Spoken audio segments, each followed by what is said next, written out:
వీకెండ్లో గానీ, ఫెస్టివల్ హాలిడేస్లో గానీ లేదా మీ సొంత పనుల నిమిత్తం కార్లలో, బైకుల మీద మరియు ఇతర వాహనాలలో వివిధ ప్రాంతాలకు దూర ప్రయాణాలు చేస్తున్నట్లయితే ఈ జాగ్రత్తలు తీసుకోండి.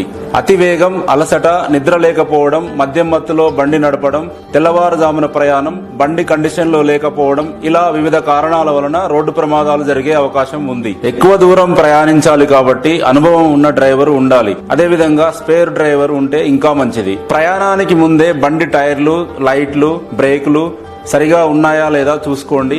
అదేవిధంగా బండి కండిషన్ కూడా చెక్ చేసుకోండి. తెల్లవారుజామున మరియు రాత్రి సమయాలలో అత్యవసరమైతే తప్ప ప్రయాణం చేయకపోవడమే మంచిది.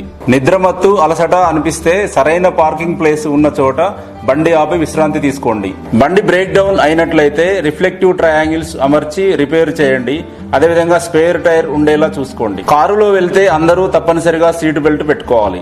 పిల్లలను ముందు సీట్లో స్టీరింగ్ కు దగ్గరలో కూర్చోబెట్టవద్దు, ఎందుకంటే డ్రైవర్ కి ఏకాగ్రత దెబ్బతినే అవకాశం ఉంటుంది. బ్యాగ్స్ మరియు ఇతర వస్తువులు కారు లోపల రియర్ వ్యూ మిర్రర్ కి అడ్డంగా పెట్టకూడదు, ఎందుకంటే వెనుక వచ్చే వాహనాలు కనిపించవు. దూర ప్రయాణాలకు బైక్ మీద వెళ్ళకపోవడమే మంచిది. ఒకవేళ తప్పనిసరి అయితే ఇద్దరే ప్రయాణించాలి. ఇద్దరు నాణ్యమైన హెల్మెట్ ధరించాలి మరియు హెల్మెట్ క్లిప్ కూడా పెట్టుకోవాలి. అదేవిధంగా బ్యాగులు, ఇతర వస్తువులు హ్యాండిల్ కు తగిలించకూడదు, బండికి పక్కన కట్టకూడదు.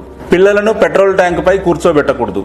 టర్నింగ్లలో, జంక్షన్లలో, యూటర్న్లలో ఎదురుగా వచ్చే వాహనాలు కనిపించని ప్రదేశాలలో ఎట్టి పరిస్థితుల్లో ఓవర్టేక్ చేయవద్దు. డ్రైవర్ తన దృష్టిని ప్రతి క్షణం రోడ్డు పైన మరియు ట్రాఫిక్ పైననే కేంద్రీకరించాలి. ఏదో ఆలోచిస్తూ పరధ్యానంలో ఉండి బండి నడపవద్దు. డ్రైవింగ్ చేసే సమయంలో సెల్ ఫోన్ లో మాట్లాడవద్దు. అదేవిధంగా పెద్దగా సౌండ్ పెట్టి పాటలు వినవద్దు. దూర ప్రయాణాలు చేసే సమయంలో ఈ విధంగా తగు జాగ్రత్తలు తీసుకొని సురక్షితంగా గమ్యం చేరండి.